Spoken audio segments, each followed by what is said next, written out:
हरिः ओम् तत्सत् श्रीमते रामचन्द्राय नमः। श्रीमते रामानन्दाचार्याय नमः। श्रीमते दासाय नमः।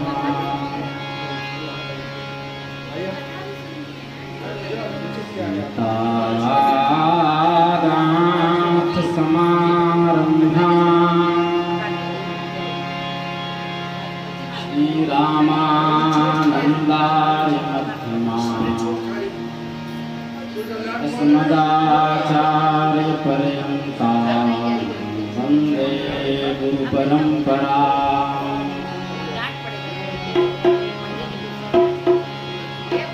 प्रहलाद नारद पराशर पुंडरीका व्यासाम्बरीश सुख शौनक विष्णुदाभ्याम् रुक्मांगदार्जुन वसिष्ठ भीषणादि पुण्यानिमान् परम भागवतान् नमामि। विधि वसिष्ठ शक्ति पराशर व्यास सुखदेवान् वैशम्पायन मुग्धश्रवसं च नुमः पुराण गुरुमुख्यान् त्रय्यारणिं कश्यपं च सावर्णिम् अकृतव्रणम् रोमहर्षणहारितो मैत्रेयं च मृकण्डजम् शेषं साङ्ख्यायनं चाथ चतुरस्रनकादिकान् श्रीमहाभारतं वेदान् कणादं जयमिनिं मुनिं पतञ्जलिम् अक्षपादं व्यासं च कपिलं हरिं छन्दः कृतः शोककृतः साहित्यकृतिनोऽखिलान् विश्वेशम् माधवं ढूंढिं दण्डपाणिं च भैरवं वन्दे काशीं गुहां गङ्गां भवानीं मणिकर्णिकाम्। हे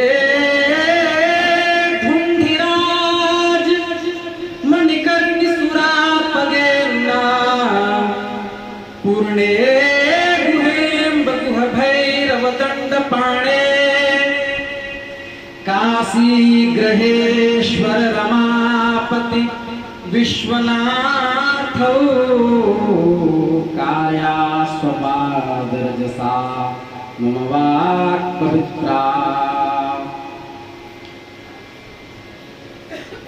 तं मन्महे महेशानम् महेशान् अप्रियार्भकं गणेशानं करिगणेशानानन्मनामयम्।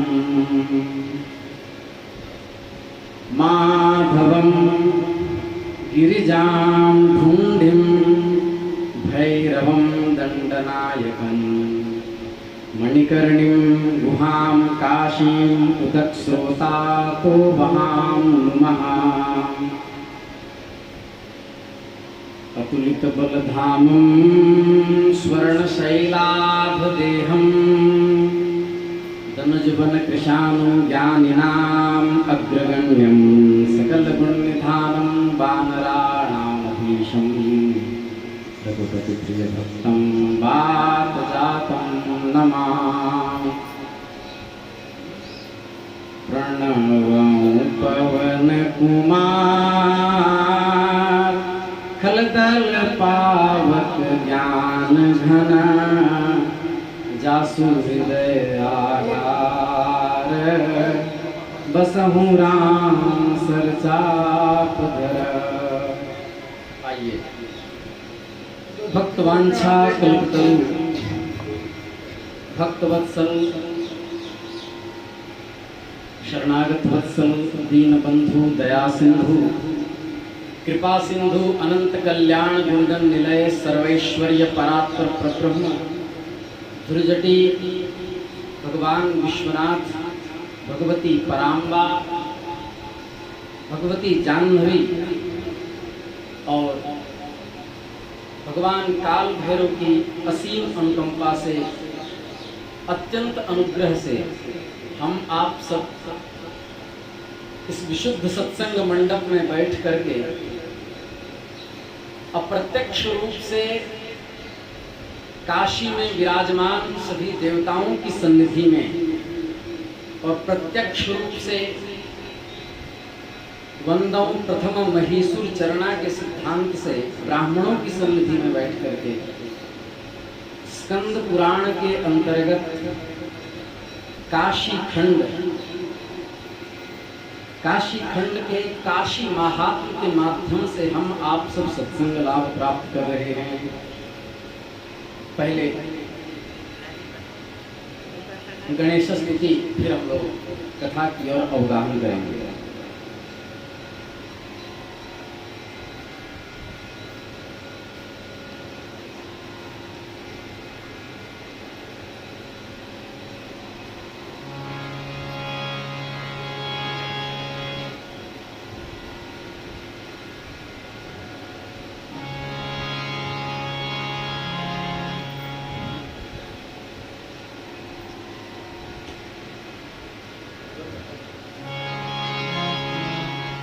गाइए गणपति जगवंदन गाइए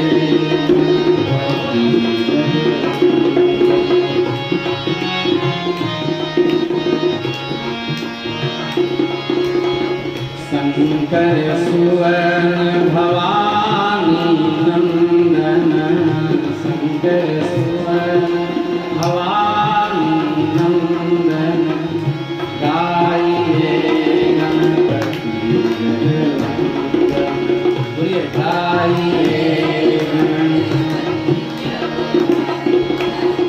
सिद्धि सदन गजपदन विनायक सिद्धि सदन गज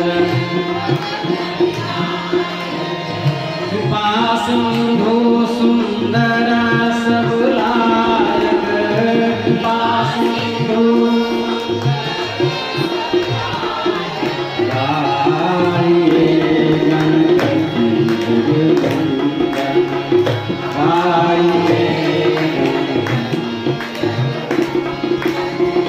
मोदक प्रिय मुद मंगल दाता मोदक प्रिय मोदक प्रिय मुद मंगल दाता मोदक प्रिय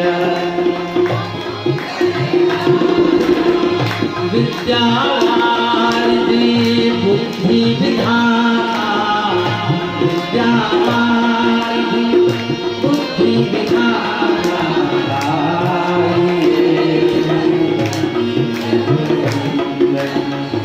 गाइए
शंकर सुवर भवानी नंदन शंकर सुवर शंकर सुवर भवानी नंदन शंकर सुवर भवानी गाइए गणपति नंदन गाइए वृंदावन बिहारी लाल की जय। पराम्बा सर्वमयी वेद माता गौ माता की जय। श्री विश्वनाथ भगवान की जय। काशी के कोतवाल की जय। श्री मशानेश्वर भगवान की जय। श्री पीताम्बरा माता की जय। श्री संकटा माता की जय। भगवती भागीरथी गंगा महारानी की। जगत गुरु यति चक्र चूड़ामणि श्री रामानंदाचार्य भगवान की जय। श्री स्वामी मलुकदास जी महाराज की जय। श्री पहाड़ी बाबा सरकार की जय। श्री भक्तमाली जी महाराज की जय। श्री सद्गुरुदेव भगवान की जय। नमः पार्वती पतये हर हर महादेव।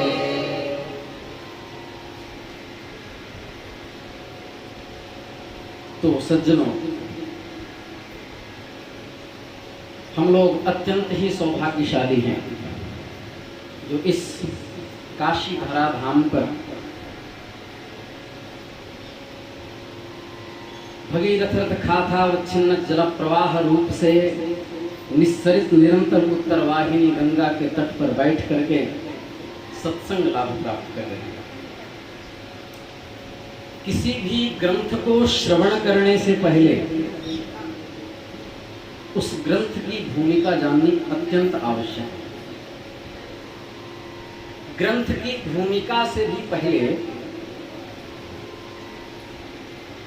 ग्रंथ के श्रोता और ग्रंथ के वक्ता के लक्षण भी जानने अत्यंत आवश्यक है, क्योंकि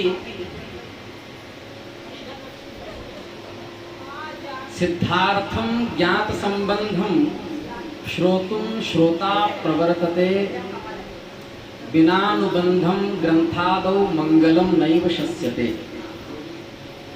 ग्रंथ और ग्रंथार्थ को सुनने में श्रोताओं की प्रवृत्ति होती है, लेकिन बिना ग्रंथ के अधिकारी, ग्रंथ के विषय, ग्रंथ का प्रयोजन और ग्रंथ का संबंध जाने बिना वक्ता को ग्रंथ प्रारंभ नहीं करना चाहिए। इस ग्रंथ का अधिकारी कौन है, पहले इसका वक्ता कैसा होना चाहिए। श्रीमद् भागवत के महात्म्य और पद्म पुराण में श्लोक है, ग्रंथ किससे सुनना चाहिए। ग्रंथ का वक्ता कौन हो, श्रीमद् भागवत में लिखा महात्मा विरक्तो वैष्णवो विप्रो वेद शास्त्र विशुद्धिकृत दृष्टांत कुशलो धीरो वक्ता कार्योति निस्पृहः। सबसे पहले वक्ता विरक्त होना चाहिए। विरक्त का दो अर्थ है, एक तो विगतः रक्त संबंध यस्मात् असौ विरक्तः, जिसका संसार के प्रति किंचन मात्र भी लोलुप बुद्धि नहीं है,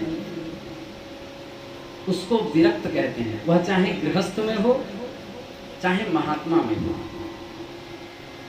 जिसका संसार में किंचन मात्र भी लोलुपता नहीं है। इसी के बारे में पातंजल योग दर्शन में महर्षि पतंजलि ने लिखा, दृष्टानुश्रविक विषय वितृष्णस्य वैराग्यम। ऐहिक सुख अर्थात जगत के जो सुख हैं और पारलौकिक सुख अर्थात स्वर्ग के जो सुख हैं, उन दोनों सुखों के प्रति निष्पृह चित्त है जिसका, जिसका अंतःकरण दोनों के प्रति अत्यंत ही उदास है, तटस्थ है, जो न स्वर्ग का सुख चाहता है न ऐहिक सुख चाहता है, वही विरक्त है।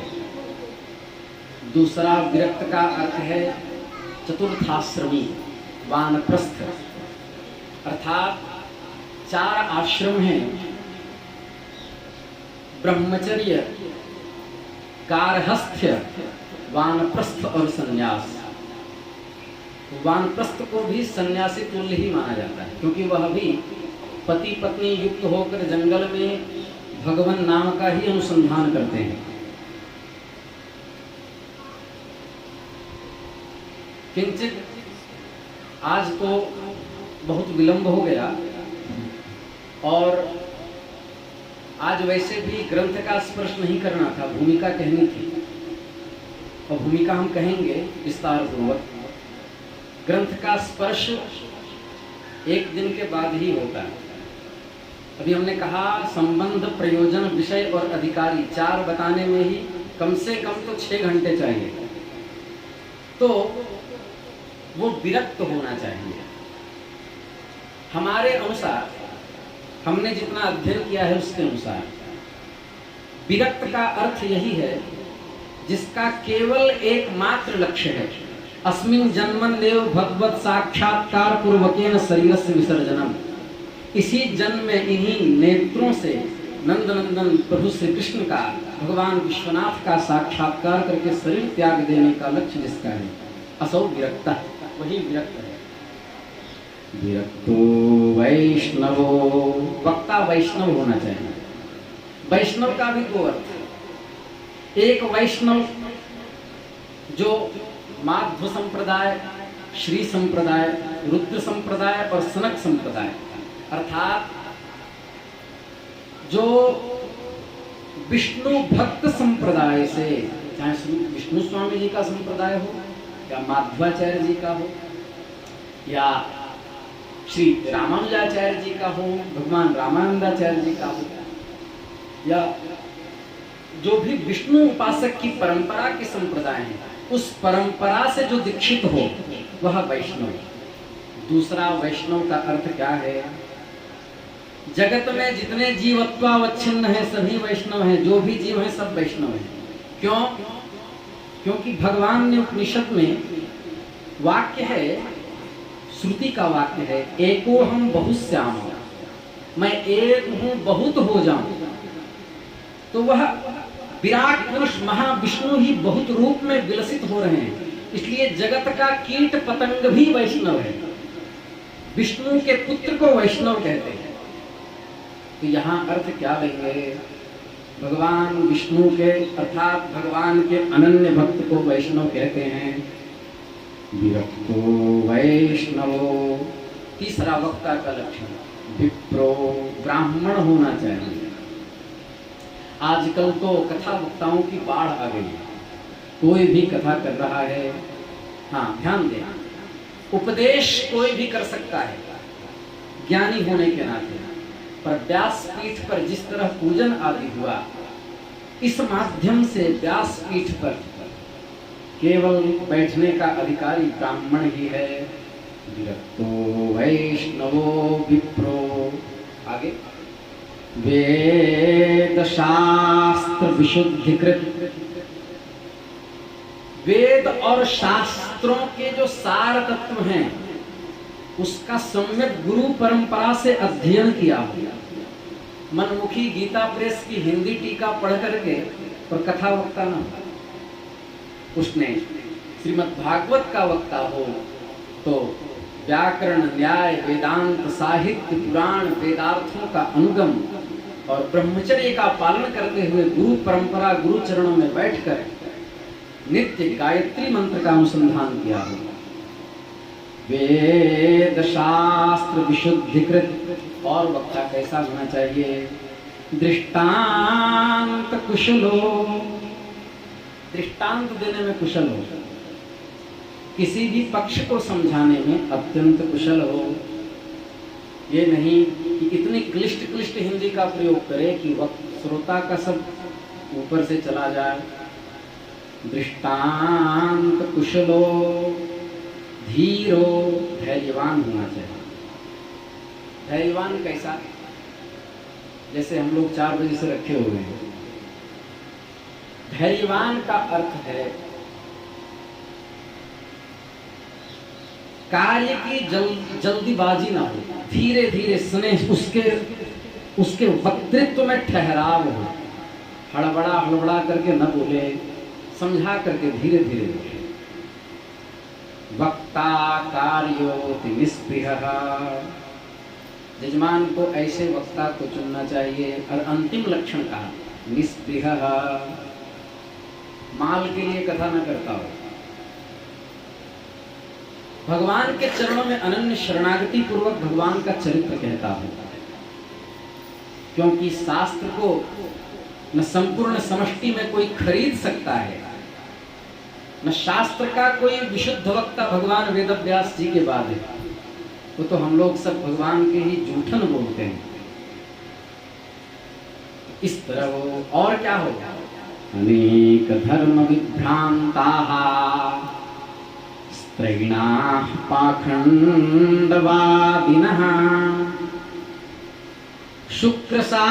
शुकशास्त्र कथोच्चारे त्याज्यास्ते यदि पंडिताः।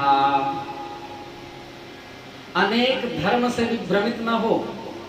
अनेक धर्म का अर्थ प्रेतों का भी पूजन करे, भूत का भी पूजन करे, चंडी माई को भी जगाए, मशान बाबा को भी जगाए, साबर मंत्र का भी प्रयोग करे। अनेक धर्माश्रयी न हो, एक निष्ठ हो। इसीलिए भगवान ने कहा सर्वधर्मान परित्यज्य, अर्जुन से कह रहे हैं, मामेकं शरणं व्रज अहं त्वा सर्वपापेभ्यो मोक्षयिष्यामि मा शुचः। सभी धर्मों को छोड़ने का मतलब है धर्म नहीं, यहाँ पर ये जो लौकिक धर्म है उसका त्याग कर दे। स्त्रैणा, स्त्रैणा का अर्थ है स्त्री लंपट न हो, संयमी हो।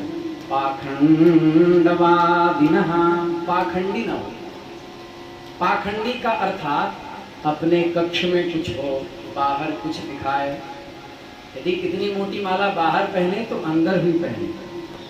कहने का अर्थ है जगत को भ्रमित न करे, जीवन को साफ सुथरा रखे। यदि ऐसा नहीं है, यदि वक्ता अनेक धर्म विभ्रांत है, यदि स्त्री लंपट है या पाखंडी है, तो यजमान को ऐसे वक्ता का त्याग कर देना चाहिए। क्योंकि क्यों त्याग कर देना चाहिए? वो भी तो कथा ही बोलेंगे, भगवान की ही तो कथा बोलेंगे। त्यागना क्यों चाहिए?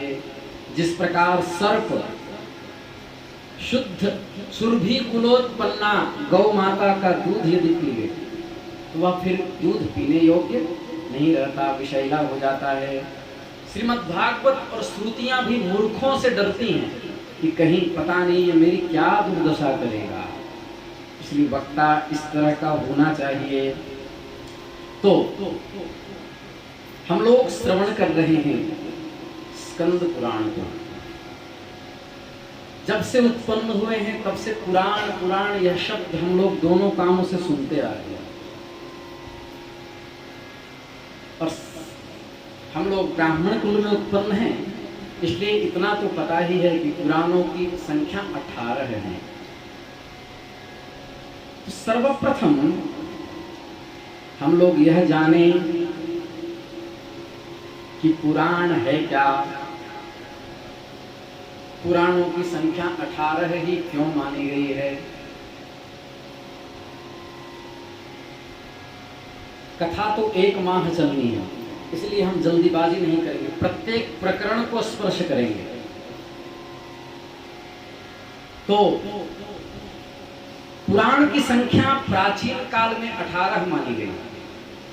पर आप लोग हमें क्षमा करेंगे, मेरी थोड़ी हिंदी थोड़ी क्लिष्ट है, इसलिए समझ में नहीं आए तो बता दीजिएगा, सब घर के हम लोग हैं। तो पुराणों की संख्या प्राचीन काल से 18 मानी गई। कौन कौन से पुराण हैं? मद्वयम भद्वयम चैव तत्रयं वच्चतुष्टयम् अनापद्लिङ्गकूस्कानि पुराणानि पृथक् पृथक्। मद्वयम, म से दो पुराण, मद्वयम, मत्स्य पुराण, मार्कंडेय पुराण, भद्वयम चैव भागवत पुराण। लेकिन श्रीमद् भागवत पुराण एक ऐसा विशिष्ट ग्रंथ है जिसमें श्री कृष्ण द्वैपायन बादरायण श्री व्यास जी ने संपूर्ण श्रुतियों के सार गर्भित तत्व को अंकित कर दिया है। श्रीमद् भागवत ऐसा है, इसलिए भागवत को डायरेक्ट कोई भागवत नहीं कहना, कहता श्रीमद् भागवत। पर हमारे यहाँ महात्माओं में परंपरा है पुराणों के अंत में जी लगाने का। मत्स्य पुराण जी, भागवत जी, स्कंद पुराण जी। तो भद्वयम, भद्वयम भागवत और भविष्य पुराण। मद्वयम भद्वयम चैव, पुरा से तीन पुराण है, ब्रह्म वैवर्त, ब्रह्म पुराण और ब्रह्मांड पुराण। कितने हुए? जोड़ रहे हैं आप लोग? कितने हुए? मत्स्य पुराण, मार्कंडेय पुराण 2, भागवत, भविष्य 4। एकदम कथा में ध्यान रखिएगा। ब्रह्म, ब्रह्म वैवर्त और ब्रह्मांड कितने हुए? 7 हुए। इसके बाद वच्चतुष्टयम, व से 4 पुराण, वामन पुराण, विष्णु पुराण, वायु पुराण, वाराह पुराण। कितने पुराण हुए? 11। इसके बाद वच्चतुष्टयम अनापलिंगकुस्कानि पुराणानि पृथक पृथक। अनापत लिंग अर्थात अग्नि पुराण, अनापत, अ से अग्नि पुराण, ना से नारद पुराण, प से पद्म पुराण और लिंग कुस्काणी, ली से लिंग पुराण, ग से गरुड़ पुराण, कूस्कानी, कू से कूर्म पुराण, स्क से स्कंद पुराण। कितने कितने हुए? 18 हुए। कौन कौन? मत्स्य पुराण, सब लोग साथ में बोलेंगे। मत्स्य पुराण, मार्कंडेय पुराण, भागवत पुराण, भविष्य पुराण। इसके बाद ब्रह्म पुराण, ब्रह्म वैवर्त पुराण, ब्रह्मांड पुराण, वामन पुराण, विष्णु पुराण, वायु पुराण, वाराह पुराण, अग्नि पुराण, नारद पुराण, पद्म पुराण, लिंग पुराण, गरुड़ पुराण, कूर्म पुराण और स्कंद पुराण। ये कितने हुए? 18 पुराण हुए। उसमें से स्कंद पुराण, अब किस पुराण में कितने श्लोक हैं? 18 पुराण मिलाकर 4 लाख श्लोक हैं श्रीमद् भागवत के अनुसार। ब्रह्म पुराण में 10,000 श्लोक हैं, पद्म पुराण में 55,000 श्लोक हैं। धन्य है वह सनातन धर्म जिसमें ज्ञान के अमित भंडार भरे पड़े हैं। हमको कभी कभी ऐसा लगता है कि एक एक ग्रंथ करके संपूर्ण जीवन पढ़ता रहे तो भी सनातन ग्रंथ, सनातन धर्मांतर्गत जो ग्रंथ हैं उसकी पूर्णाहुति नहीं कर सकता। सिद्धपीठ श्री सतुआ बाबा आश्रम में दास ने 4.5 वर्ष तक लगातार महाभारत की कथा कही। उसमें भी 90,000 श्लोक तक ही हो पाए, 10,000 नहीं हो पाए। तो उतने दिन लग गए केवल एक ग्रंथ को कहने में। इसीलिए शास्त्रकार कहते हैं इतिहास पुराणाभ्याम वेदार्थम संपब्रह्मयेत्। इतिहास और पुराण के द्वारा वेदार्थों को समझा जा सकता है। तो ब्रह्म पुराण में 10,000 श्लोक, पद्म पुराण में 55,000 श्लोक, विष्णु पुराण में 23,000 श्लोक, शिव महापुराण में 24,000 श्लोक, श्रीमद् भागवत में 18,000 श्लोक, नारद पुराण में 25,000 श्लोक, मार्कंडेय पुराण में 9,000 श्लोक, अग्नि पुराण में 15,400 श्लोक, भविष्य पुराण में 14,500 श्लोक, ब्रह्म वैवर्त में भी 18,000 श्लोक, लिंग पुराण में 11,000 श्लोक, वराह पुराण में 24,000 श्लोक, स्कंद पुराण में सबसे बड़ा पुराण स्कंद पुराण है जिसमें 10 खंड हैं। स्कंद पुराण में 81,100 श्लोक। तो आप लोग घबराए नहीं, उसके अंदर ये काशी खंड है, इसके 100 अध्याय हैं। वामन पुराण में 10,000 श्लोक, कूर्म पुराण में 17,000 श्लोक, मत्स्य पुराण में 14,000 श्लोक, गरुड़ पुराण में 19,000 श्लोक और ब्रह्मांड पुराण में 12,000 श्लोक। तो जोड़ रहा हो तो ठीक है, नहीं तो 4 लाख तो होगा ही। तो 4 लाख श्लोक वाले ये पुराण हैं। तो इन पुराणों का हम श्रवण कर रहे हैं।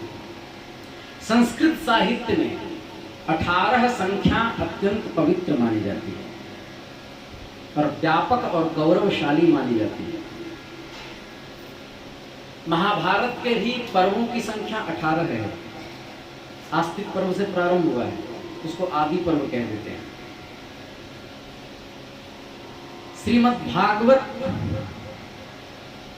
श्रीमद् भगवत गीता जो महाभारत ग्रंथांतर्गत है, उसके भी 18 अध्याय हैं।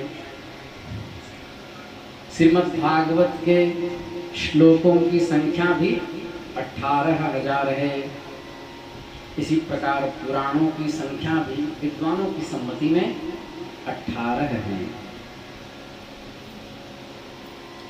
सतपथ ब्राह्मण अष्टम कांड के सृष्टि नामक इष्टि का जहां वर्णन हुआ, वहां पर सतपथ ब्राह्मण के 841 के 13 में लिखा है, तस्य 12 मासाः पंचऋतवः संवत्सरः एव प्रतूर्तिः। अर्थात 12 मास, 12 मास, पंच ऋतवः 5 ऋतु, 12 5 17 और संवत्सर मिलाकर कितने होते हैं? 18। उसी 18 संख्या, ये जो 5 ऋतु, 12 मास और संवत्सर के अंतर्गत जो दैवीय विधान हुए हैं, उनका वर्णन होने के कारण पुराणों की संख्या कितनी रखी गई? 18 रखी गई। यजुर्वेद के 14वें अध्याय के 23वें मंत्र में प्रतूर्ति रष्टादश, प्रतूर्ति मतलब संवत्सर, प्रतूर्ति लेकर के 18 हुआ। अब देखिए, अद्वैत, विशिष्टाद्वैत, द्वैताद्वैत, अचिंत्य भेदाभेद आदि भक्ति के अनुसार आत्मा एक है। विशिष्टाद्वैत के अनुसार आत्मा अनंत है। आत्मा मतलब यहाँ परमात्मा को ले, उन्हीं के अंश हम लोग हैं। तो आत्मा के 3 भेद, एक आत्मा क्षेत्रज्ञ, अंतरात्मा, भूतात्मा। इसके बाद क्षेत्रज्ञ के अंतर्गत परात्पर, अव्यय, अक्षर और क्षर। अब जोड़िए, आत्मा एक, क्षेत्रज्ञ, अंतरात्मा, भूतात्मा, फिर परात्पर, अव्यय, अक्षर और क्षर। फिर अंतरात्मा के भेद होंगे अव्यक्तात्मा, महान आत्मा, विज्ञान आत्मा, प्रज्ञान आत्मा और प्राण आत्मा। फिर भूतात्मा के अंतर्गत होंगे शरीर आत्मा, हंस आत्मा, दिव्यात्मा। फिर दिव्यात्माओं के भेद होंगे वैश्वानर, तेजस, प्राज्ञ। प्राज्ञ के भेद होंगे कर्मात्मा, चिदाभास, चिदात्मा। चिदात्मा के भेद होंगे विभूति लक्षण, श्री लक्षण और उर्ग लक्षण। कुल मिलाकर के संख्या होगी 18। क्षेत्रज्ञ 4 प्रकार के, अंतरात्मा 4 प्रकार के, 4 4 8, और भूतात्मा 9 प्रकार के, कितने हुए? 8 9 17, और अंतरात्मा के एक और भेद प्राणात्मा को मिलाकर के 18 भेद हैं। इन सब का वर्णन पुराणों में होने के कारण पुराणों की संख्या 18 रखी गई। तो पुराणों का विभाजन भगवान वेदव्यास जी ने किया।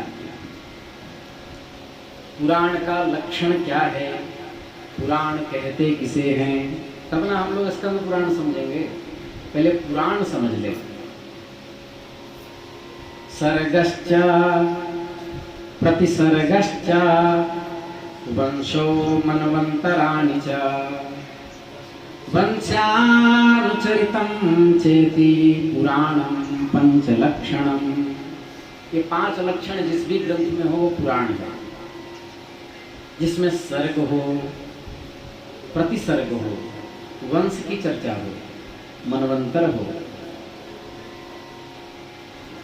उसके बाद वंशानुचरित हो, ये जिसमें है वह पुराण है।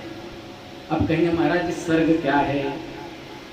श्रीमद् भागवत के 12 स्कंद के 7वें अध्याय का 11वां श्लोक।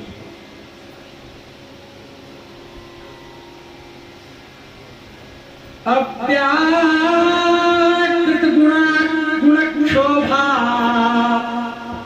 महतस्त्रिवृतो हमः भूतमात्रेन्द्रियार्थानां संभवः सर्ग उच्यते। कह रहे हैं जगत तथा उसमें नाना पदार्थों की उत्पत्ति हुई। एक तो है संसार, और संसार में बहुत सारे पदार्थों की उत्पत्ति हुई। उसी के सृष्टि को सर्ग कहते हैं। जिसमें जगत की उत्पत्ति का वर्णन हो वह पुराण है। अर्थात जगत की उत्पत्ति, सृष्टि का ही संस्कृत अर्थ है सर्ग। जिसमें सर्ग हो, उसका उल्टा विसर्ग हो। विसर्ग मतलब प्रतिसर्ग। प्रतिसर्ग का अर्थ होता है प्रलय। जिसमें प्रलय का वर्णन हो। प्रलय भी कितने होते हैं? विष्णु पुराण के 1, 2, 25, श्रीमद् भागवत के 12 स्कंद के 7वें अध्याय का 17वां श्लोक। नैमित्तिकः, प्रलय कितने प्रकार के होते हैं? प्राकृतिकः, नित्य आत्यंतिको लयः, संस्थेति कविभिः प्रोक्ता चतुर्धास्य स्वभावतः। नैमित्तिक प्रलय, प्राकृतिक प्रलय, नित्य प्रलय और आत्यंतिक प्रलय। हम लोग बचपन में अपनी फोटो देखें और अभी की अपनी तस्वीर देखें, दोनों में आकाश जमीन का अंतर होगा। ये नित्य प्रलय हो रहा है। इसलिए मनुदास जी महाराज कह रहे हैं नित्य मरण धर्मा मनुष्य मृत्यु की ओर बढ़ रहा है। मनुदास जी कह रहे हैं मैं तो सकल जग देखिया रे, सकल जग देखिया जियत न देखा, जियत न देखा। मैं तो मुर्दे सकल जग देखिया रे, मुर्दे सकल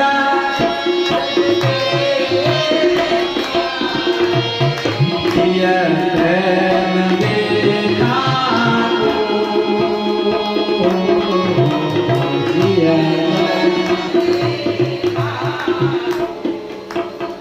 मुआ मुवी को ब्याहता, मुआ मुवी को, मुआ ब्याह करी दे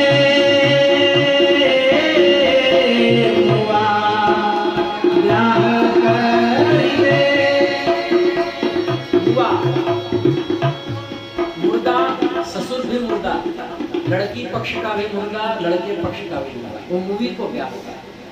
मुआ मूवी को ब्याहता मुआ।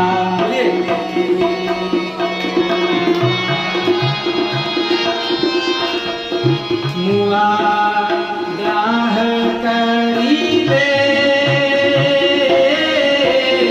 मुआ ब्याह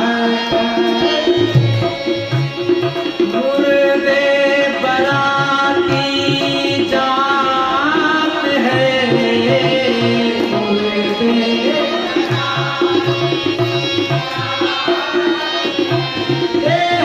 मुर्दे बराती जात है। एक मुआ बधाई जियत न देखा, जियत न देखा।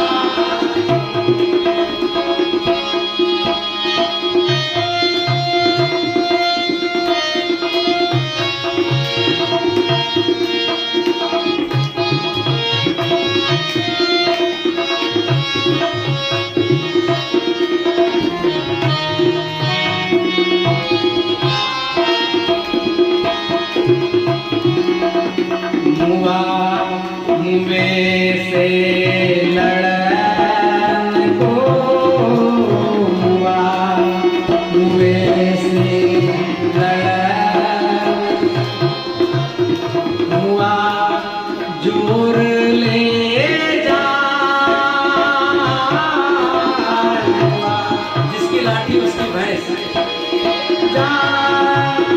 मुर्दे मुर्दे लड़ी मरे, मुर्दे लड़ी मरे।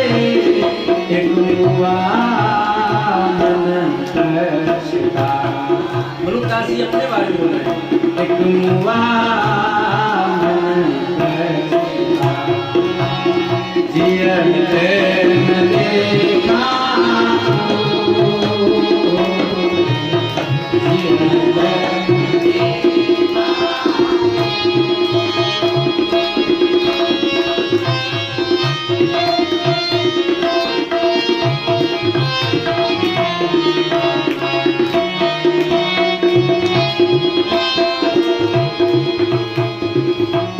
आदौ कर्म प्रसंगात् कलयति कलुषं मातृवृक्षौ स्थितां मां क्षन्तव्यो मे पराधः। शिव शिव शिव भो शिव महादेव शंभो।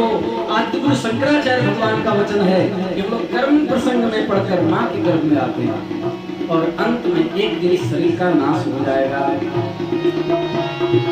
अंत एक दिन मरोगे रे, अंत एक दिन मरोगे रे। गली गूली जइए जा, गली चामन चमड़ी जा। इसकी अनुभूति मसान वासियों को पूरी तरह से ऐसी झूठी देह से, ऐसी झूठी देह से क्यों लेना राम का नाम। जियत न देखा तो, जियत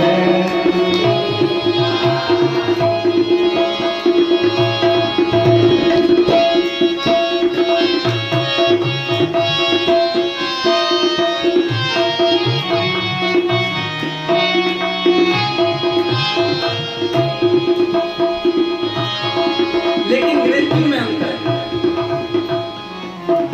मृत्यु सबकी होती है, पर भक्त की मृत्यु कैसे होती है? मरना मरना भांति है, मरना मरना भांति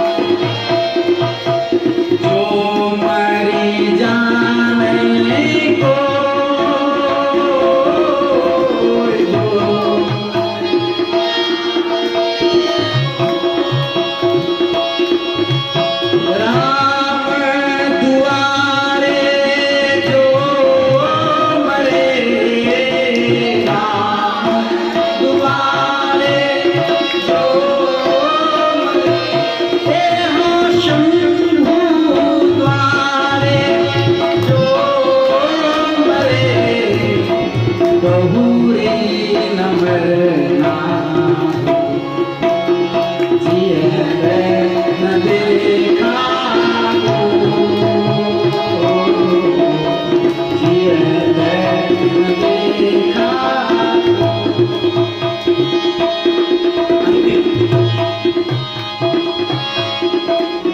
इनकी यह गति जान के, इनकी यह गति जान के, मेरो मन भयो उदास, मेरो मन भयो उदास। अजरा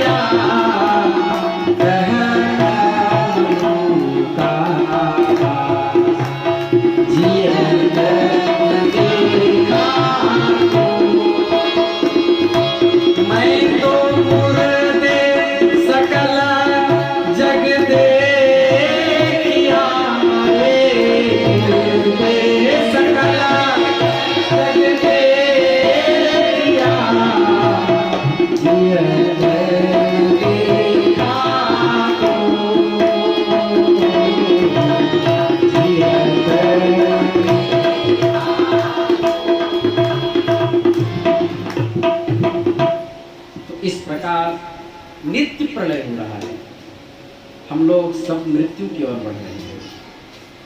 तो जिस ग्रंथ में प्रलय की चर्चा हो वह पुराण है प्रतिसर्ग। तो प्रलय कितने, नैमित्तिक प्रलय, निमित्त से प्रलय होना। नैमित्तिक प्रलय का विद्वानों ने बहुत सा अर्थ किया है। जैसे जब रूस का यूक्रेन पे अटैक हुआ तो कई ज्योतिषियों ने कहा कि उसका ग्रह इस तरह से है इसलिए प्रलय हो रहा है, ये भी एक नैमित्तिक में आता है। फिर प्राकृतिक प्रलय जो भी हिमाचल प्रदेश में आया हुआ है, प्राकृतिक प्रलय, इसको प्राकृतिक आपदा कहते हैं, भूस्खलन, ज्वालामुखी फटना आदि। नित्य, नैमित्तिक, प्राकृतिक। और एक होता है आत्यंतिक प्रलय, जिसके बारे में मरुदास जी ने लिखा है, चांद हूँ मरी हैं, सूरज हूँ मरी हैं धरनी आकाशा, 14 भुवन जलावन हुई हैं, इनकी झूठी आशा, बाबा यह मुर्दों का गांव। इसको कभी सुनाएंगे। तो इसमें कहा कि चांद हूँ मरी है, चंद्रमा की भी मृत्यु होती है, उस मृत्यु का अर्थ उनका भी लय होता है। सूरज हूँ मरी हैं, एक बार सूर्य भी शून्य दशा में चले जाते हैं, कुछ भी नहीं बचता। मरी जय हैं धरणी आकाशा, 14 भुवन जलावन हुई हैं। 100 वर्ष तक प्रलय की अग्नि बरसती है धरती पर और 100 वर्ष तक वर्षा होती है। तो अब 100 वर्ष तक वर्षा ही हो, वो भी संवर्तक, अर्थात सबसे घनघोर वर्षा, हाथी के सूंड के समान। तो पृथ्वी कहाँ जाएगी? उस समय कुछ भी नहीं बचता, केवल कौन रहते हैं? करार विंदे न पदार विंदम, अपने अंगूठे को मुख में लेकर, ये हमारे आगे जो बैठे हैं, करार विंदे न पदार विंदम, मुखार विंदे विनिवेशयंतम। और किस पे रहते हैं? वट वृक्ष के पत्ते पर। महर्षि मार्कंडेय ने दर्शन किया, उस प्रलय में वो भी थे भगवान की कृपा से। वटस्य पत्रस्य पुटे शयानम, बालम मुकुंदम मनसा स्मरामि।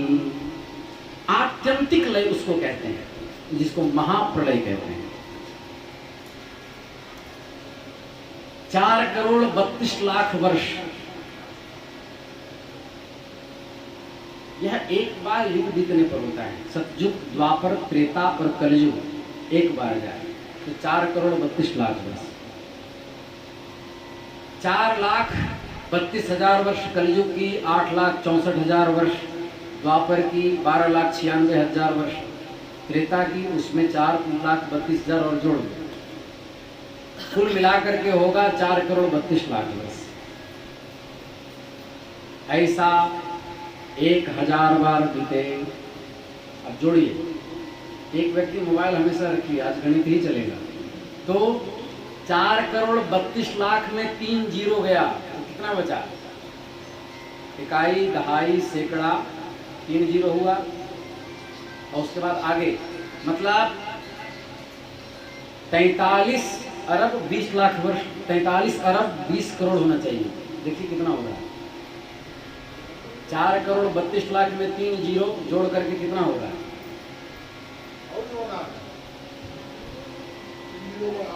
3 जीरो बढ़ाइए।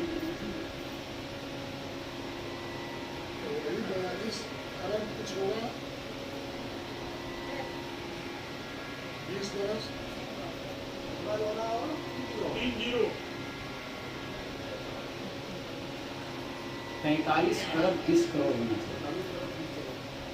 इतना तक ब्रह्मा जी का एक दिन रहता है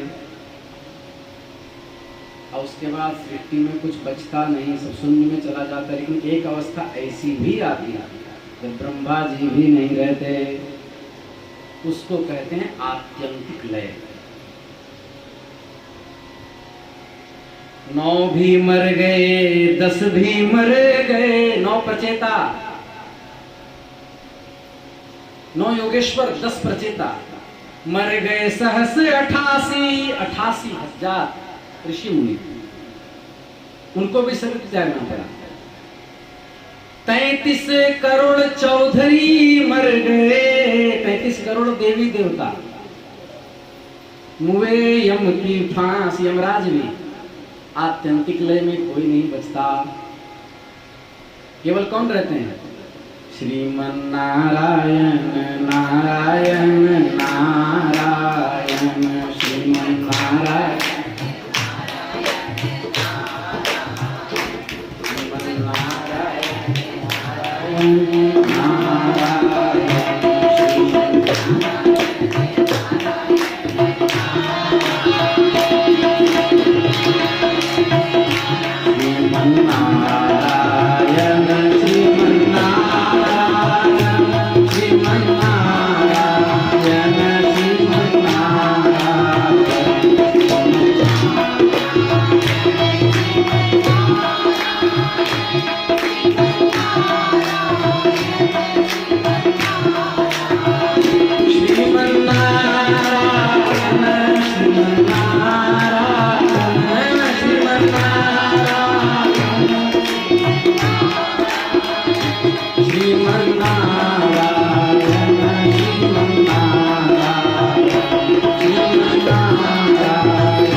आत्यंतिक लय।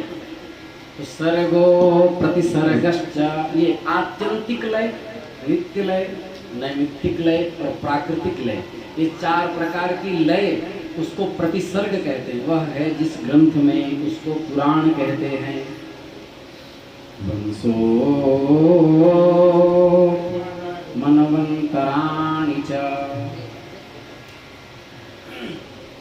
वंश राज्ञां ब्रह्म प्रसूतानां वंशस्त्रैकालिकोन्वयः। श्रीमद् भागवत के 12 स्कंद के 7वें अध्याय का 16वां श्लोक कह रहे हैं कि ब्रह्मा जी के द्वारा जितने राजाओं की सृष्टि हुई उनकी भूत, भविष्य और वर्तमान कालीन संतान परंपरा को वंश कहते हैं। ब्रह्मा जी के बाद जितनी सृष्टि हुई उनको वंश कहते हैं। इसका मतलब वंश कहने से केवल राजवंश तक ही सीमित नहीं है। महर्षि कश्यप आदि की भी परंपरा, महर्षि अगस्त्य की, महर्षि जैमिनी, महर्षि पैल, महर्षि पराशर, नारदादि प्रभृतयः ऋषयः सर्वे वंशस्थाः एव, ये सब वंश के अंतर्गत आएंगे। इन पूरे महापुरुषों की परंपरा जिस ग्रंथ में है उसको पुराण कहते हैं। सर्वो प्रतिसर्गश्च वंशो मनवंतराणि च। मनवंतर श्रीमद् भागवत के 12 स्कंद के 7वें अध्याय का 15वां श्लोक। मनवंतरम मनुर्देवाः मनुपुत्रः सुरेश्वरः ऋषयोंशवः पताराश्च हरेषद्विधमुच्यते। 14 मनवंतर होते हैं। अभी कौन सा चल रहा है? वैवस्वत मनवंतरे। अभी वैवस्वत मनवंतर चल रहा है। 14 मनवंतर होते हैं और प्रत्येक मनवंतर के एक अधिपति मनु हुआ करते हैं। जैसे वर्तमान में वैवस्वत मनवंतर के अधिपति मनु का नाम क्या है? विवस्वान। वैवस्वत मनवंतर तो मनु मनवंतर के अंतर्गत 5 और भगवान के अंशावतार को लेकर 6 आएंगे। कौन कौन? मनु, देवता, मनु के पुत्र इक्ष्वाकु आदि, इंद्र, सप्तर्षि और भगवान के जो भी अंशावतार हैं, ये मनवंतर हैं। तो इन्हीं 6 विशिष्टताओं से युक्त समय को मनवंतर कहते हैं। मतलब जिस काल में मनु, देवता, मनु पुत्र, इंद्र, सप्तऋषि और भगवान के अंशावतार हों, सभी मनवंतर के अलग अलग होते हैं। जैसे इसके बाद जो आने वाला मनवंतर है उसमें स्कंद पुराण आदि की रचना महर्षि व्यास नहीं, महात्मा अश्वत्थामा करेंगे। उस समय वेदव्यास नाम उनका होगा, अश्वत्थामा का। अभी कौन है? कृष्ण द्वैपायन बादरायण वेदव्यास है। तो इस प्रकार मनवंतर जहां लिखा हो जिस ग्रंथ में उसको पुराण कहते हैं। तो कौन कौन सा हो गया? आप लोग याद रखिए, 1 महीना में सब विद्वान हो जाएंगे। सर्गो प्रतिसर्गश्च वंशो मनवंतराणि च। सर्ग, प्रतिसर्ग, मनवंतर और वंश। और कोई दिक्कत की बात नहीं, क्योंकि YouTube चैनल में डलेगा तो आप लोग बार बार सुन के याद कर सकते हैं। महात्माओं का चरित्र श्रवण करने से, इन राजर्षियों का चरित्र श्रवण करने से, श्रुत्वा हरति पापानि, और निष्काम भाव से श्रवण करने से जो पद उद्धव जी को मिला, जो प्रेम भगवती राधा जी को मिला, वही प्रेम हम लोगों को भी प्राप्त होगा। फिर वंशानुचरितम, श्रीमद् भागवत के 12 स्कंद के 7वें अध्याय का 16वां श्लोक। वंशानुचरितम तेषां वृत्तम वंशधराश्चये। अच्छा, वंशों में उत्पन्न जो वंशधर तथा मूल पुरुष राजाओं के द्वारा जो उनका विशिष्ट विवरण आया है उसको वंशानुचरित कहते हैं। मतलब महर्षियों के चरित्र की अपेक्षा पुराणों में राजाओं का चरित्र बहुधा उपलब्ध होता है। चाहे राजर्षि परीक्षित जी को ले लो, चाहे जन्मेजय जी को ले लो, चाहे युधिष्ठिर आदि पांडवों को ले लो, चाहे महात्मा पृथु को ले लो, ये राजर्षियों की चर्चा अधिक है, तो इसको वंशानुचरितम, तो जिसमें राजर्षियों का चरित्र हो उसको पुराण कहते हैं। उसके बाद ये पुराण के हम लोग लक्षण जाने, सर्गो प्रतिसर्गश्च वंशो मनवंतराणि च। तो उसके बाद पुराणों को जानने के बाद हम लोग स्कंद पुराण के बारे में जानेंगे। स्कंद पुराण जिसमें 81,000 लगभग श्लोक हैं। इस पुराण में भगवान कार्तिकेय ने, रुद्रपुत्र भगवान कार्तिकेय ने शैव तत्वों का निरूपण किया है। शैव तत्व अर्थात शिव तत्व का और शिव संबंधी तत्वों का निरूपण किया है। इसीलिए इस पूरे ग्रंथ का नाम स्कंद पुराण पड़ा। स्कंद भगवान का नाम है, स्कंद नाम है, उन्हीं का नाम कार्तिकेय है, उन्हीं का नाम दक्षिण प्रांत में क्या कहते हैं, कुमार स्वामी। ये वही हैं। कलयुग में यदि विद्वान बनना हो, वैसे तो प्रसिद्धि है ज्ञानम महेश्वरादिच्छेद आरोग्यम भास्करादिच्छेद। जिसको निरोग रहना है उनको सूर्य की उपासना करनी चाहिए। जिनको विद्वान बनना है भगवान विश्वनाथ की उपासना करनी चाहिए। ज्ञानम इच्छेत महेश्वरा, और आरोग्य सूर्य भगवान की उपासना करनी चाहिए। जिसको विघ्न नाश करना है उनको सिद्धि विनायक की उपासना करनी चाहिए। लेकिन कई ग्रंथों में ज्ञान प्राप्ति का कारण पराम्बा भगवती को भी माना जाता है, और स्वामी कार्तिकेय की उपासना करने वाला भी प्रखर विद्वान होता है। एक स्वामी विशुद्धानंद सरस्वती करके महापुरुष हुए, जो कुमार स्वामी के अनन्य उपासक थे। जब शास्त्रार्थ में बैठ जाते तो उनकी वाणी संस्कृत ही किसी को समझ में नहीं आती। तो ऐसे भगवान कार्तिकेय ने स्कंद पुराण का वाचन किया है। स्कंद पुराण में 7 खंड हैं और खंडांतर करके 10 खंड भी माने जाते हैं। 7 खंड में पहला खंड है माहेश्वर खंड, दूसरा खंड है काशी खंड, दूसरा खंड है वैष्णव खंड, तीसरा खंड है ब्रह्म खंड, चौथा खंड है काशी खंड, पांचवा रेवा खंड, सत्यनारायण कथा वाले जानते हो, रेवा खंड, छठा अवंती खंड और 7वां तापी खंड।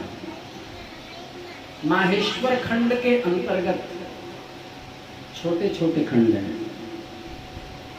केदार खंड, कुमारी खंड, ऐसे छोटे छोटे खंड, इसी को लेकर 10 कोई कह देते हैं। और इन खंडों में शिव और पार्वती, भगवान शिव और भगवती पार्वती के नाना प्रकार की लीलाओं का वर्णन किया गया है। माहेश्वर खंड में, वैष्णव खंड, इस खंड के अंतर्गत उत्कल खंड है, जिसमें उड़ीसा के श्री जगन्नाथ महाप्रभु की चर्चा है। मैं बड़ी सौभाग्य हमको मिला कि कबीर चौरा में जिन भक्त परिवार में मैं प्रतिदिन प्रवचन करता हूँ, जब वो वहाँ थे तो वहाँ पर हमने वैष्णव खंड पर चर्चा की, पूरे जगन्नाथ महात्म्य कहे। और हमें ऐसा लगता है कि प्रथम दिन वही था। हमको उन्होंने कहा कथा करने के लिए, तो हम कभी माइक पर बैठे नहीं, बस गाना गाना आता। जब वो बोले नहीं महाराज आप कहेंगे तो कह लेंगे, हम कहे हम पुस्तक देख करके बोलेंगे। हम अभी भी पुस्तक देख करके बोल रहे हैं, और स्मृति में जो है वो बोल रहे हैं, तो वहीं से कहना प्रारंभ हो गया। तो वैष्णव खंड, इस खंड के अंतर्गत उड़ीसा में विराजमान जगन्नाथ महाप्रभु की चर्चा है। ठाकुर, अब उनका नाम आ गया तो स्मरण करते हुए चले, क्योंकि कलयुग के साक्षात भगवान वही। जब बौद्धों ने भगवान जगन्नाथ के अस्तित्व को अस्वीकारना चाहा, तो काशी और कश्मीर के प्रकांड प्रकांड विद्वानों ने शास्त्रार्थ में बौद्धों को परास्त करके और जगन्नाथ महाप्रभु की महिमा स्थापित कर दी। उदयनाचार्य महाराज जा रहे थे, परम नैयायिक, जगन्नाथ महाप्रभु ने गेट बंद कर लिया। अच्छा, हमें देख करके आप दरवाजा बंद कर लिए। याद रखिए कि आपके अस्तित्व का प्रचार करना हम ही विद्वानों के कुंडली में जाता है, हम ही आपकी रक्षा करेंगे। अद्भुत लीला है भारतवर्ष की कि भगवान की रक्षा भक्त करते हैं। तो उनका स्मरण करते चला। ठाकुर भले विराजो उड़ीसा जगन्नाथ में हो। ठाकुर भले विराजो उड़ीसा जगन्नाथ में, उड़ीसा जगन्नाथ में हो। उड़ीसा,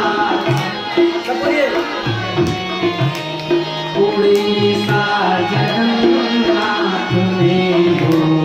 उड़ीसा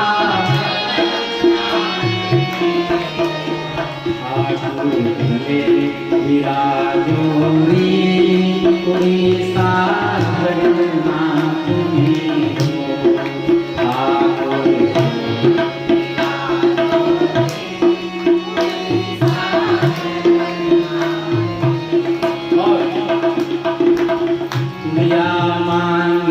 खिचड़ी बंगाली मांगे भात, लिया मांगे खिचड़ी बंगाली मांगे भात, लिया मांगे खिचड़ी बंगाली मांगे भात, लिया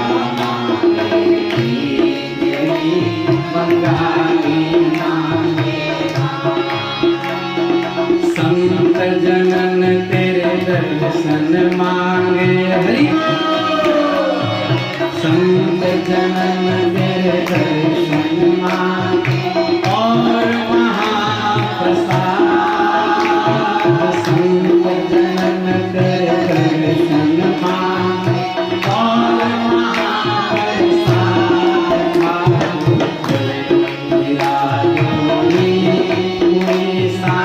जगन्नाथ में हो।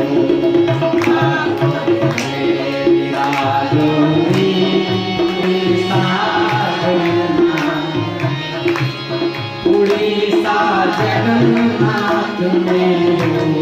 उड़ीसा, उड़ीसा जगन्नाथ में हो। उड़ीसा भले विराजो उड़ीसा जगन्नाथ में हो।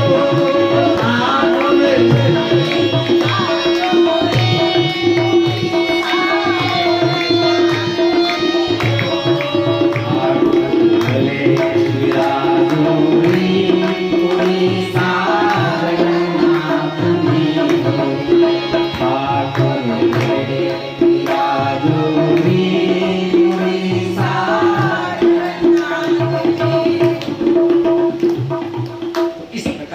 जगन्नाथ महाप्रभु की चर्चा वैष्णव खंड में है। उसमें क्या क्या है? जगन्नाथ जी के मंदिर का महात्म, पूजा विधान, प्रतिष्ठा, तत्संबंध अनेक उपाख्यानों का वर्णन है उसमें। राजा इंद्रद्युम्न ने नारद जी के उपदेश से किस प्रकार जगन्नाथ जी के स्थान का पता लगाया, इसका विस्तृत वर्णन उस वैष्णव खंड में है। स्कंद पुराण में तीसरा खंड है ब्रह्म खंड, उन्हीं में 2 खंड उसके अंतर्गत डाल दिए गए हैं, ब्रह्मारण्य खंड और ब्रह्मोत्तर खंड। इस प्रथम खंड में धर्मारण्य नाम के स्थान के महात्म का वर्णन है और दूसरे खंड में उज्जैन में स्थित भगवान महाकाल की प्रतिष्ठा का वर्णन है। क्या अद्भुत ग्रंथ स्कंद पुराण है। महादेव शंभो महादेव शंभो महादेव शंभो महादेव शंभो महादेव शंभो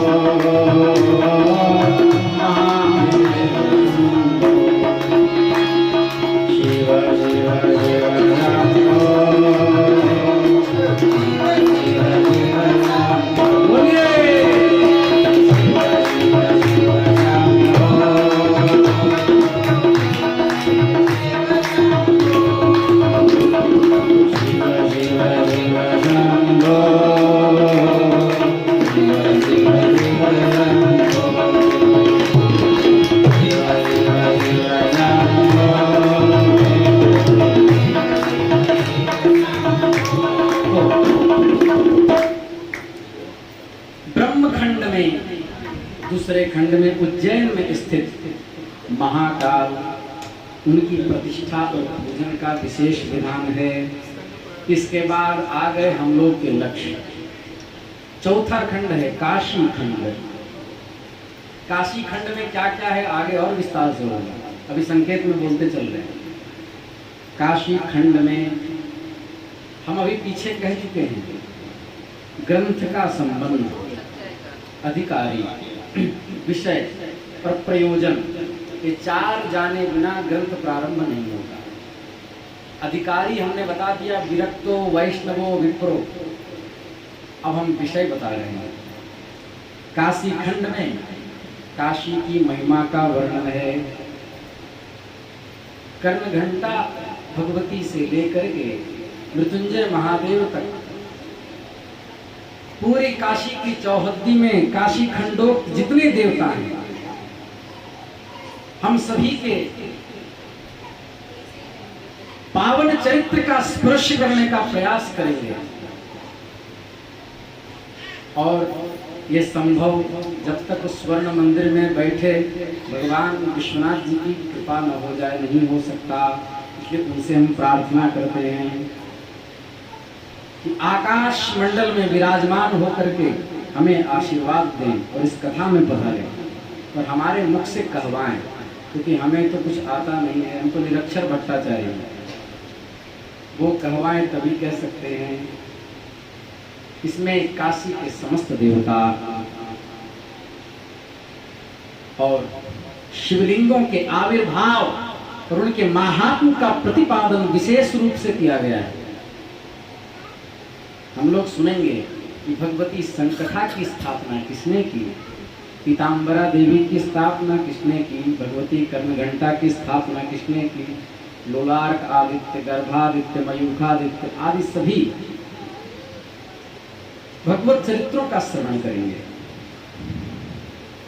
काशी के प्राचीन भूगोल को जानने के लिए इस खंड को पढ़ना या श्रवण करना अत्यंत आवश्यक है। और इसके लिए भगवान की अत्यंत कृपा है कि अधिक मास जैसा पावन अवसर प्राप्त हुआ। इस खंड को कहने के लिए कम से कम तो 1.5 वर्ष चाहिए, और सूक्ष्मता से कहें तो भी कम से कम 6 माह चाहिए। प्रायः काशी खंड की कथा होती है, महानुभाव महापुरुष जन कहते हैं, किंतु 9 दिन में भूमिका भी नहीं हो पाती। हम लोग को तो 1 माह मिला है, अधिकस्य अधिकम फलम। तो इसके बाद पांचवा खंड है रेवा खंड।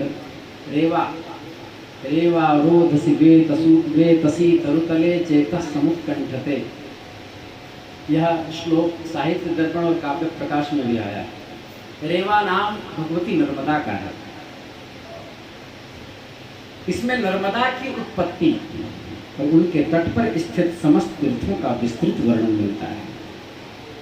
सत्यनारायण व्रत कथा विश्व प्रसिद्ध इसी खंड की है। नहीं कहते हैं इति रेवा खंडे पंचम अध्याय समाप्त। हम लोग जब पंचामृत लेने के लिए जब गांव में दौड़ते थे तो रेवा खंड सुनते ही लगता था पांचवा गया, चले।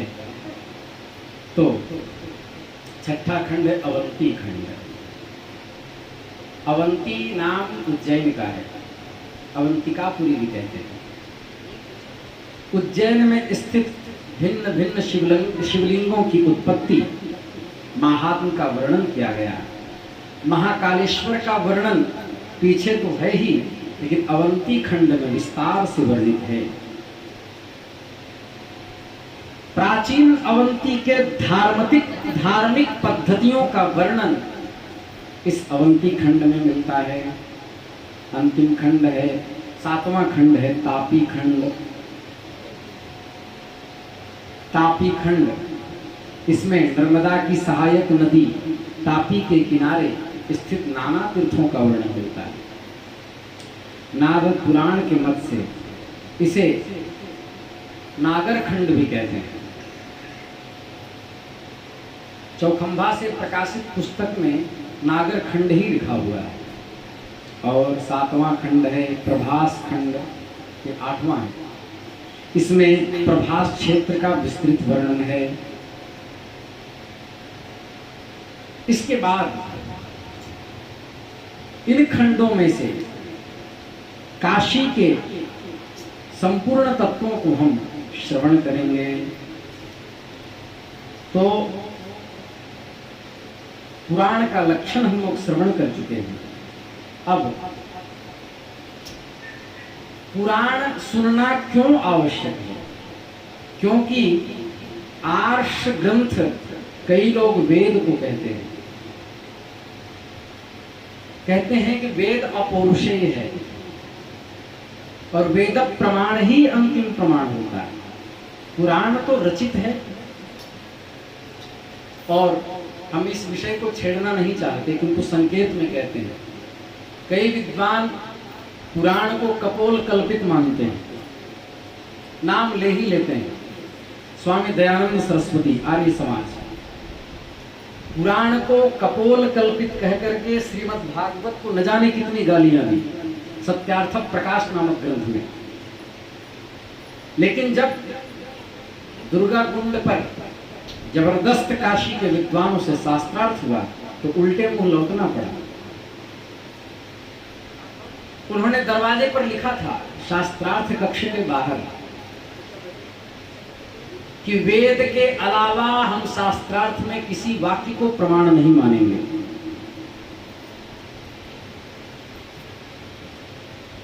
किंतु वहां पर ताताचार्य नागेश भट्ट के परिभाषेंदु शेखर के ऊपर भूति टीका लिखने वाले सारे विद्वान मौजूद थे। दयानंद जी से कहा कि जो आपने वाक्य लिखा है कि हम वेद के अतिरिक्त किसी भी वाक्य का शास्त्रार्थ में प्रमाण नहीं मानेंगे, ये वाक्य आपका है कि वेद का? बस यही हालत खराब हो गई। ये वाक्य किसका है? तो ये यदि वेद का वाक्य है तो हमें दिखाइए, और आपका वाक्य है तो हम इसको प्रमाण कैसे मानेंगे? क्योंकि शास्त्रकार कहते हैं, स्वयं कुमारी भट्ट ने निष्कर्म सिद्धि आदि ग्रंथ में लिखा, इतिहास पुराणाभ्याम वेदार्थम संप्रब्रह्मयेत्। इतिहास और पुराण के माध्यम से ही वेदार्थों की प्रतीति हो सकती है। और कहना न होगा संपूर्ण वेद के जितने भी प्रातिशाख्य आदि ग्रंथ हैं उन सबका वर्णन पुराणों में है।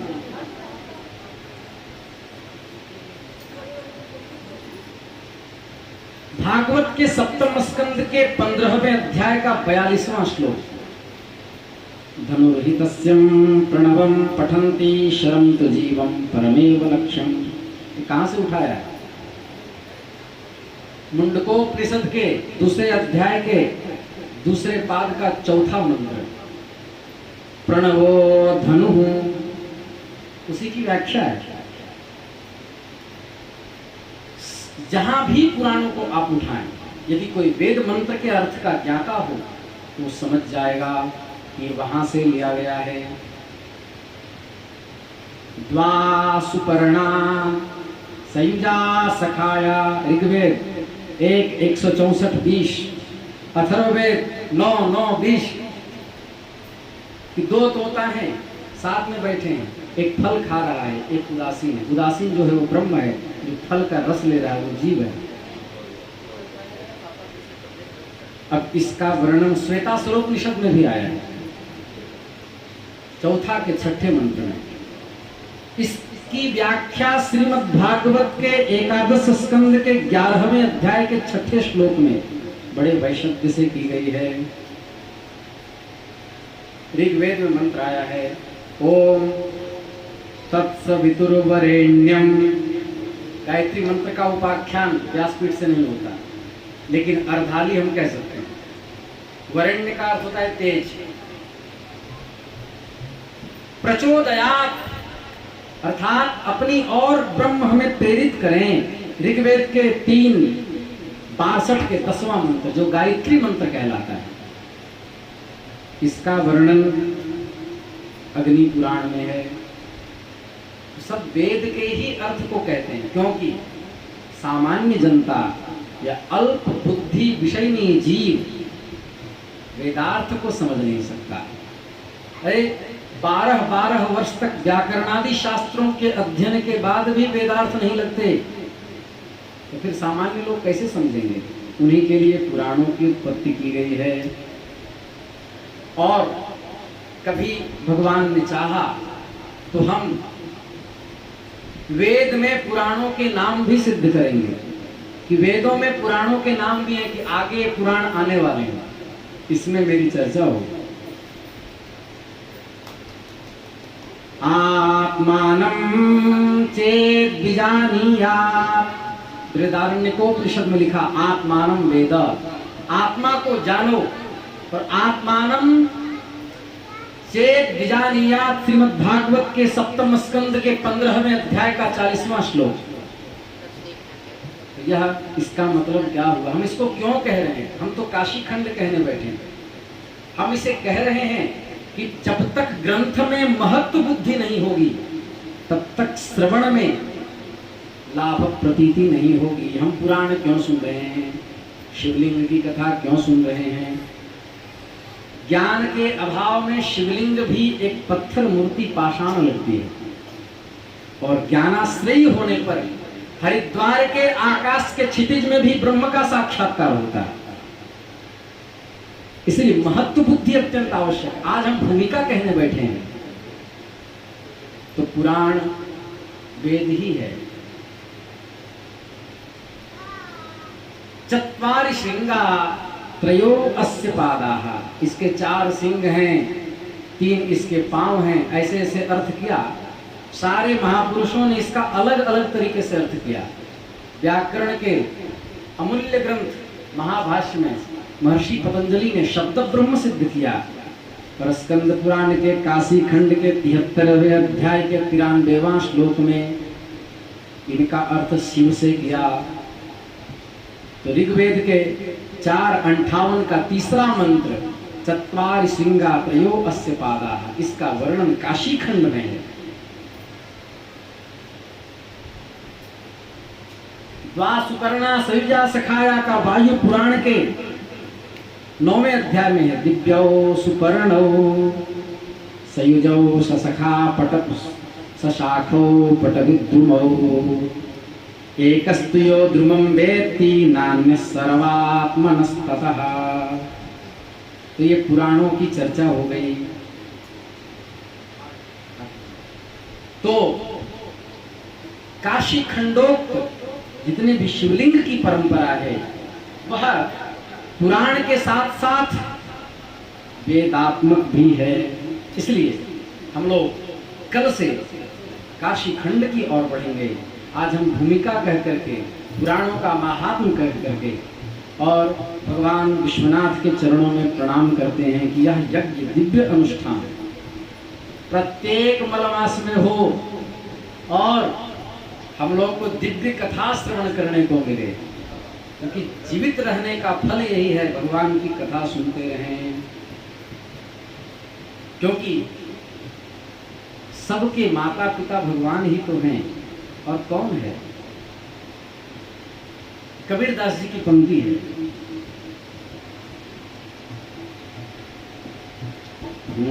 जननी मतलब माँ।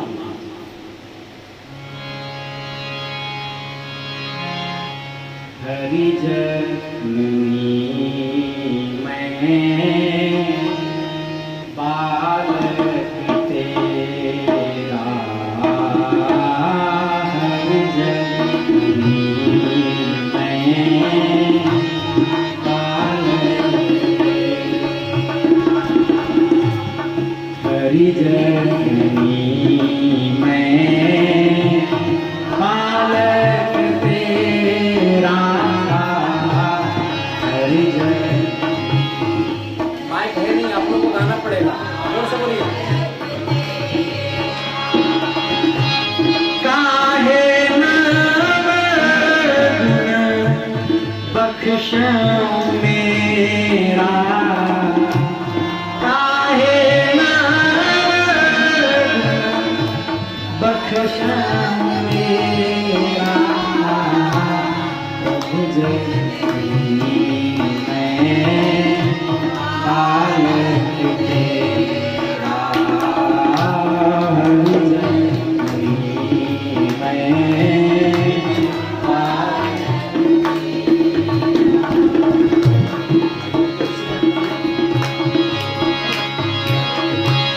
कर गही केश करे जो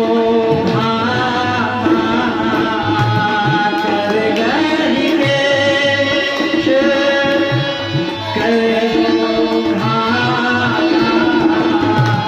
कभी नहीं उतारे माता, कभी नहीं।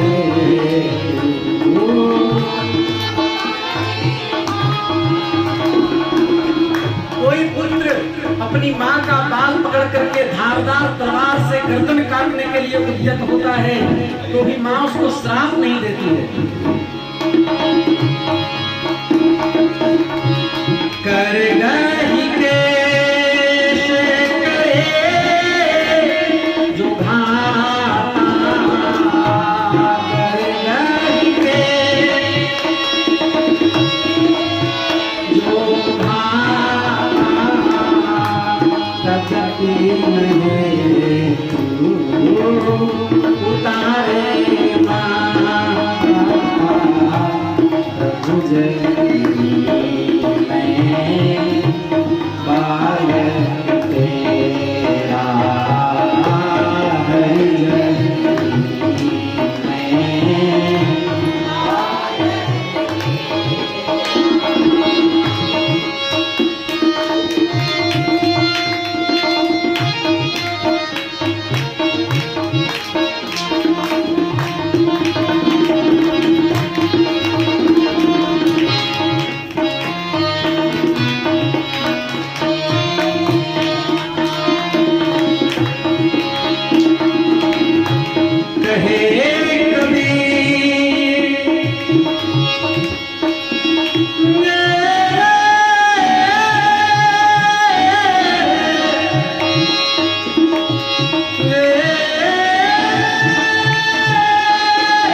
दुखी दुखी महतारी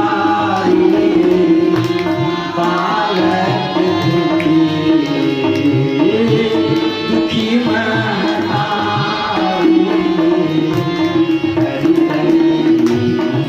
हरि हरि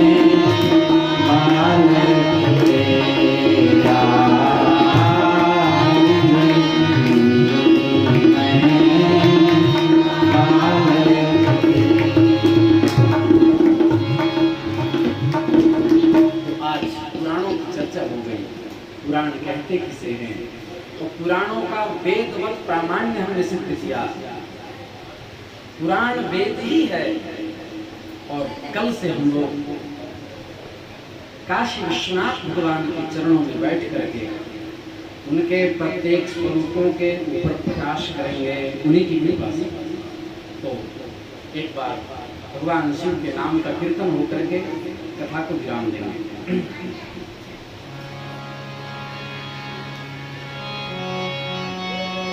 ओम नमः शिवाय। स्त्रियां ओम का उच्चारण नहीं करेंगे तो श्री नमः शिवाय चाहिए। ओम नमः शिवाय, ओम नमः शिवाय, हरे हरे नमः शिवाय, ओम नमः शिवाय, ओम नमः शिवाय।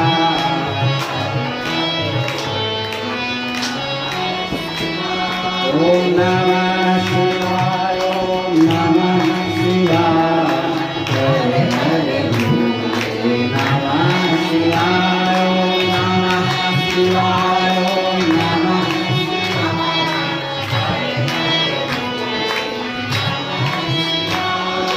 जटाधरा शिव जटाधरा, हर हर भोले नमः शिवाय। जटाधरा शिव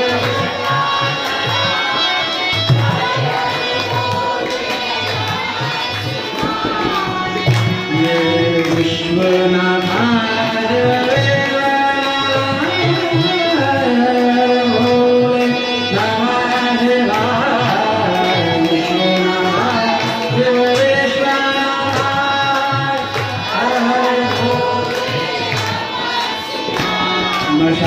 मशानेश्वराय मशानेश्वराय, हर हर भोले नमः शिवाय। मशानेश्वराय मशानेश्वराय,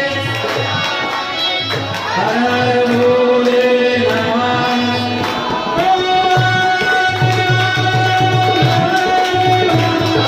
हर हर भोले नमः।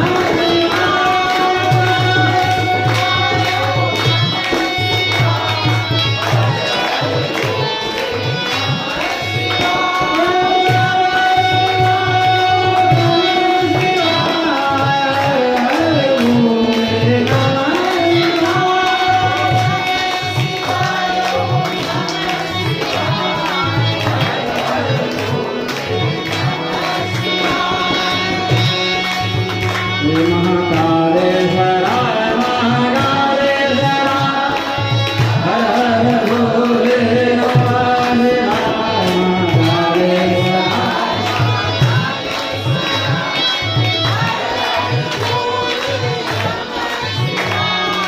अमरनाथ